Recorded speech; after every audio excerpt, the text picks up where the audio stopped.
Good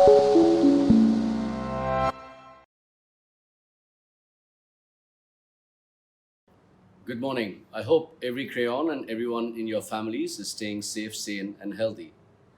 In this week's Lighthouse, I'd like to talk about the people who hold up half the sky women, 50% of the world. In the last 1 week, there have been a spate of articles about how women leaders are acting decisively and firmly in the face of COVID 19.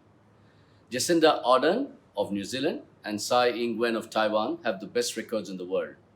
Angela Merkel of Germany, Erna Solberg of Norway, Yuriko Koike, Mayor of Tokyo, and KK Sailaja, Health Minister for Kerala, have all been among the women leaders who have kept their countries and states and cities safe.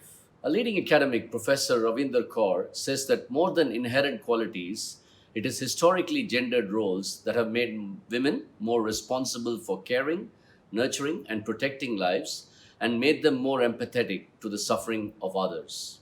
I have been singularly fortunate with the women in my life. My speech at my wedding was dedicated to them. I'm fortunate also that one of my earliest role models in life, Indra Nooyi, is one of the world's best known women leaders. And for the last 1 week, I have been reflecting on the role of women at home and at work. I hosted two women leaders at a Thai webinar and asked both of them about whether women entrepreneurs were coping with the crisis better. Carmen Yuan of Vertex Ventures said that she saw that women were acting calmer in a crisis.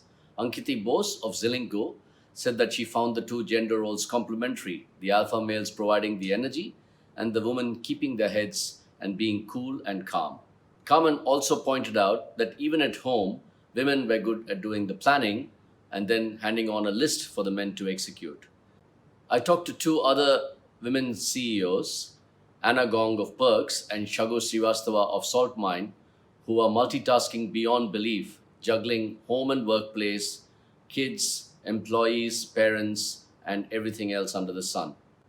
At home, I'm seeing the difference that my helper and my wife here in Singapore and the nurses and neighbors who take care of my mother in Chennai are making towards this. Outside, I notice that it is men who are flouting the quarantines or lockdowns and getting into trouble more with the authorities. I do not mean or intend to play up or engender stereotypes here, but I do want all of us to pause and reflect for a moment on how fortunate we are to have the wonderful women that we do in our lives. At Crayon, 25% of our team is women, a number that has unfortunately come down in recent times. Four of our board members or observers are women, two of whom are on our management team. Three of the executive committee members are women. These women are juggling many different roles and tasks and managing to deliver on all of them. Here is a list of all the women in Crayon, each of whom I will name. Aarti Ramakrishnan, Aarti Kalyanasundaram, Aishwarya, Akshaya Sridhar, Akshaya Dupati, Akshaya Srinivasan, Anissa, Archana, Bhavani, Devaki, Grace, Kanimori, Kavipriya, Kritika, Lakshmi Priya, Lavanya, Lihvi, Meghna, Mridula, Niveta, Nritya, Pooja, Ranjani, Satvika, Shipra, Shobna, Sonam, Suji, Taslima, Vaishnavi, Vinita, Vishnupriya. Dear women of Crayon, you hold up your homes, your communities, and our company, and half the world. We owe you and we thank you for that.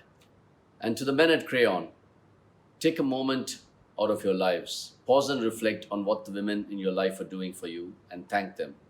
And let us learn from them. Meanwhile, to all crayons, stay safe, stay sane, be healthy, don't get bored, and don't get complacent.